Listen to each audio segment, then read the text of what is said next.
Welcome to Authentic Expeditions, the podcast that takes you deep into the world of expedition cruising through the eyes of those who live and breathe adventure. My name's Sue Stockdale, and each month I'll bring you stories from travellers, expedition leaders, and experts who have first-hand experience exploring some of the most remote and awe-inspiring destinations on the planet.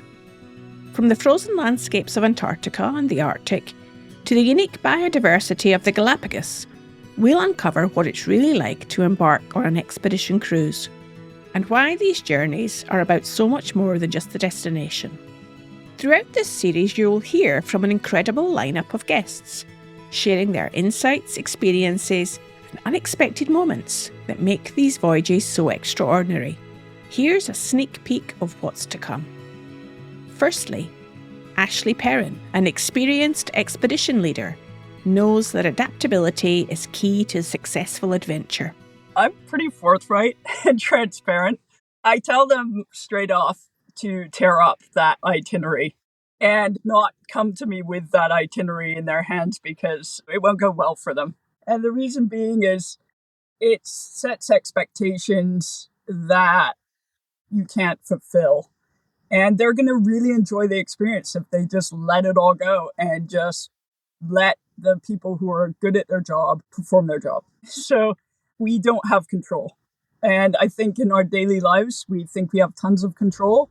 And we do. In a non-remote situation, we can just get in our car and drive to wherever we want to go.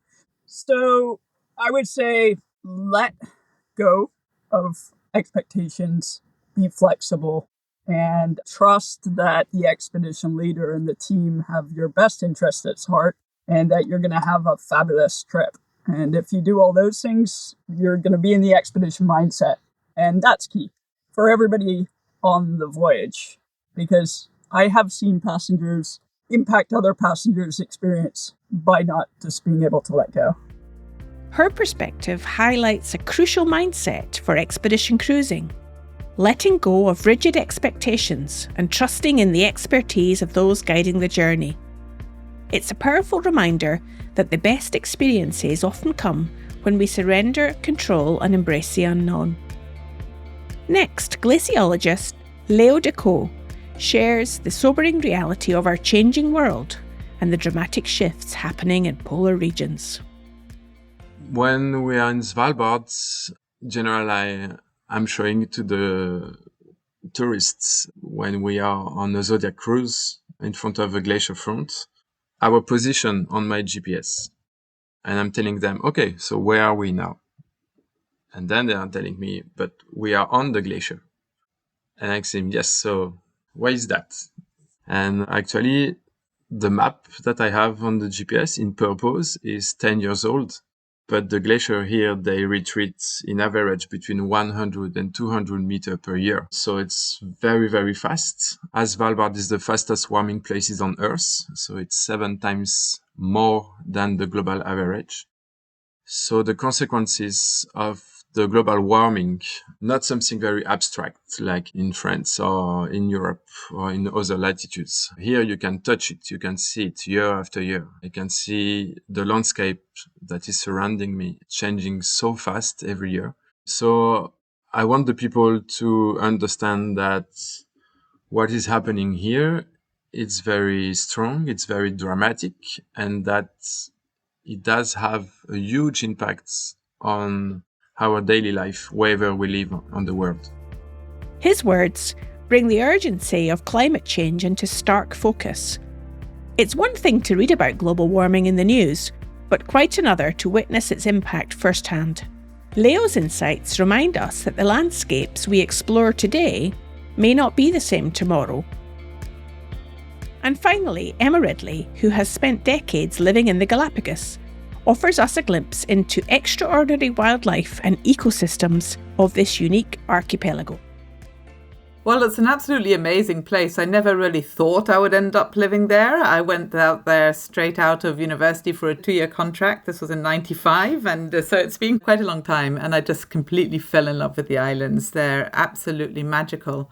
The most amazing thing is the contact with nature. It's how all the species coexist relatively harmoniously. It's an amazing experience.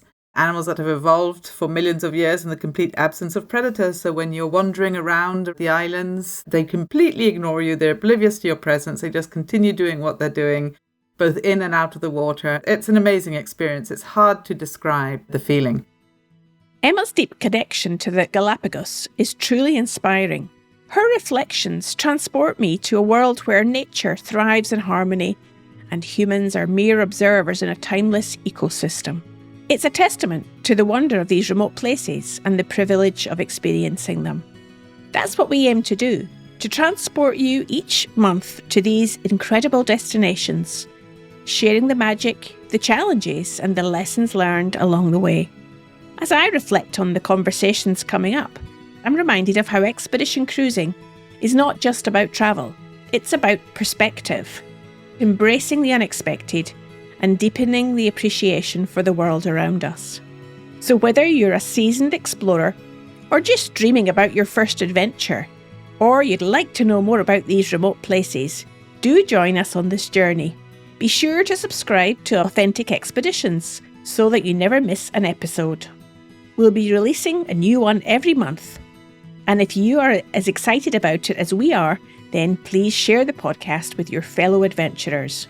Coming up next time, I discover how Jane Middleton, founder of the Authentic Travel Company, came to love expedition cruising. And if you want to bring your own travel dreams to life, then visit theauthentictravelcompany.com to start planning your next adventure. I can't wait to set sail with you. See you in our next episode.